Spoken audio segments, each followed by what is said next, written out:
think to ask him. You know what I mean? She just assumed, well, this is my shot. I'm clearly not going to get married. I'm old. Well, I'm not old, but I'm in my late 30s or, you know, however, and the time is ticking for me to have a baby, so I'm just going to steal some sperm. Then, you know, after going back and forth with her friends, trying to figure out who told David, the situation when they all ended up drinking, like, she finally admitted, like, yes, I'm the one who told David. I just knew then there was going to be some fist fighting, some hair pulling, some cat fight. Instead, nothing happened. They just ended up getting completely drunk. Alright? Which I'll get onto that. But anyways, they get drunk. And they're calling the old girl on the phone to tell her, like, I'm sorry, you know, I was on my period. Or, oh, well, you know, April Fool's trying to make up for the fact that you cussed out a friend and possibly lost a friendship over your own issues.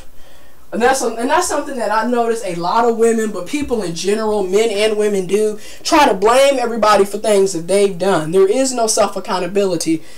There's a lot of lack of self-accountability in the black community, but I'm not going to get into that right now. So anyways, so they end up driving. They drunk. She gets her driver to take them over to David's house.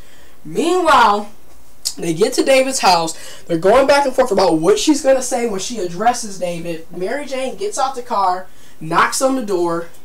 Lo and behold, David's girlfriend opens the door and she's like, oh, are you here for the party or blah, blah, blah.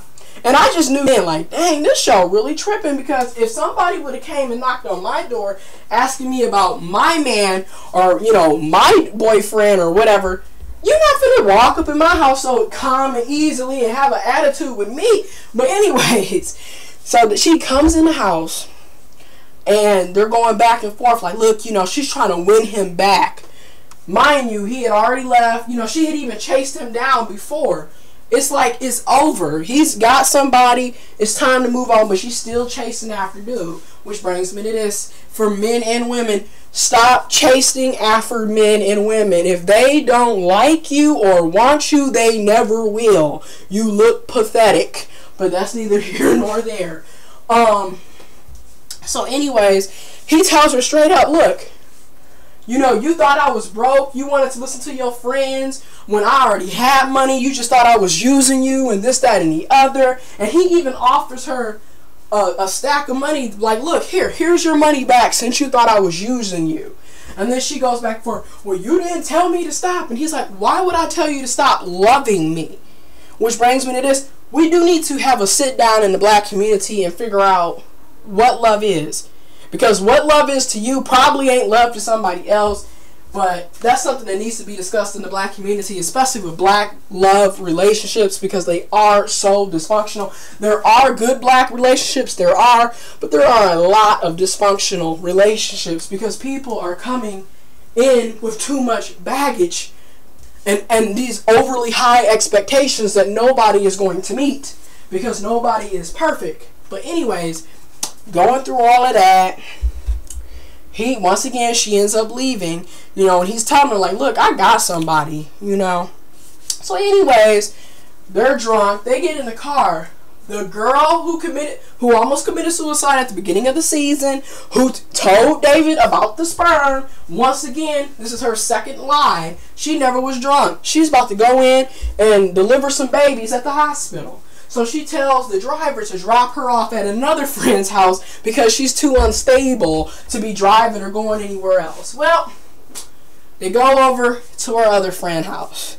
And I kind of feel like with Mary Jane, she has friends, but a lot of them are kind of fake, because the girl that she ends up going over was talking about how she's not strong enough to hold this job and do this position, but at the same time is crying to her about her husband leaving her and taking the kids because she puts her career before her family. Anyway, so that was another situation. So they get over there. You know, she confesses what just happened previously before they got over her house. They go, what do? They go to another liquor store, they drink, and guess what? They at somebody else's house. Lo and behold, they're at Andre's house. The philandering, cheating husband. Mary Jane's lover, Mary Jane's sideline, right? So they're over there, and they're in there confronting his wife, once again, confronting his wife about why her husband, Andre, decided to have a sideline and cheat. So this is another situation where, so anyways, so they end up going over her house to confess, why your husband has decided to step out on his marriage and have an extramarital affair. Basically explaining to her, you need to learn how to give oral sex better. You need to give him a reason to come home and be happy. You need to, make sure that he feels loved and cared for.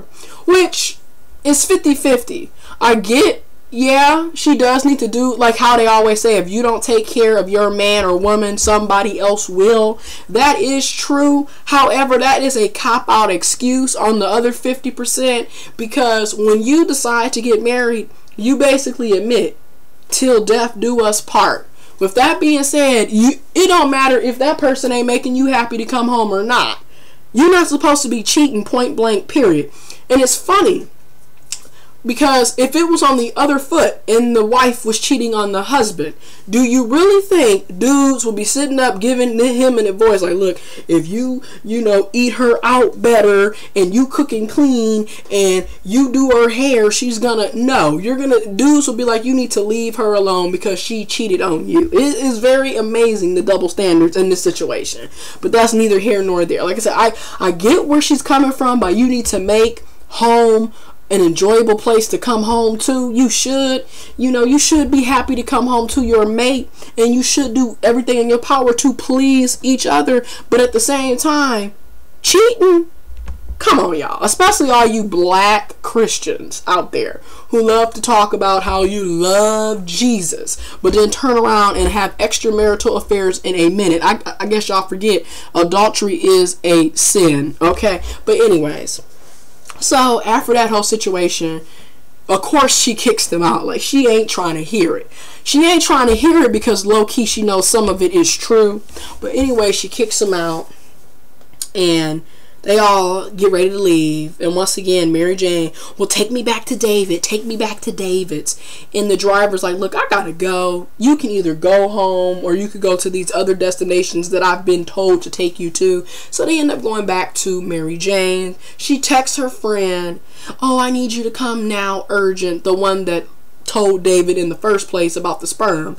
So anyways, her friend gets off. She comes over to Mary Jane's house. This must have been a long ass night for everybody, between the drinking and popping up at other people's houses trying to get dudes back and stolen sperm. It just been a crazy night. It had to be, right? So anyways, gets back to Mary Jane's house. Mary Jane wants her to insert a turkey bag full of sperm into her so she can get pregnant, even though, once again, she's already told David she's not pregnant. She's already told David that she's not using his sperm.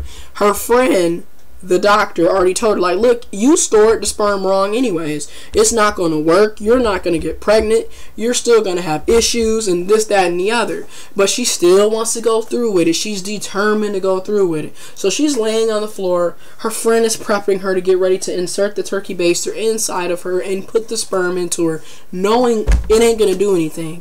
And somewhere down the line, I guess Mary Jane gets an epiphany. She sees the white light and realizes, look, this is stupid. This is crazy what you are doing, right? What are you doing? So she ends up stopping it. She's no longer doing it. Thank goodness, because she was about to make a complete fool out of herself. I mean, she was finna look dumb. But anyways, she does that, and I'm so happy that she didn't do it, right? So anyways, she comes back to herself. She realized how crazy this is. And she realizes, you know what? This isn't going to solve anything. So what she ends up doing is she goes back, like towards the end, she goes back to David's house. And she's like, look, I'm sorry. Here goes your sperm. You know, I shouldn't have done this. And she gives him, like, but why he opened the door, though? He opened the door shirtless, showing the body. I mean, hello. But anyways, He opens the door shirtless. She gives him back the sperm. She's apologizing.